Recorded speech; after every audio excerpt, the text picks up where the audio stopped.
پاکستان کے جھنڈے پہ جو چاند ہے وہ آخری تاریخوں کا ہے. تو مجھ سے مشورہ ہوتا تو میں اس کو شروع کی تاریخ کا چاند بناتا. پاک پرچم پر بنی ہوئی چاند کی شکل مرزے کے نزدیک درست نہیں ہے اور یہ 70 سالوں سے نعوذ باللہ غلط چلی آ رہی ہے.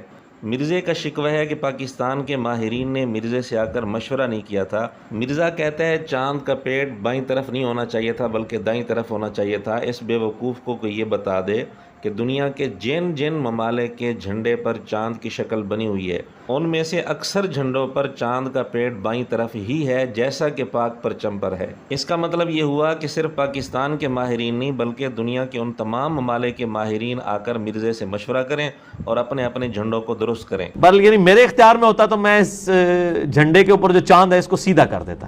اب ٹرکی کا جھنڈا دیکھیں اس کے اوپر چاند بالکل سیدھا ہے، یعنی پہلی تاریخ کا چاند ہے. یہ بھی جھوٹ ہے کیونکہ ترکی کے پرچم پر بھی چاند کا پیٹ بائیں طرف ہے.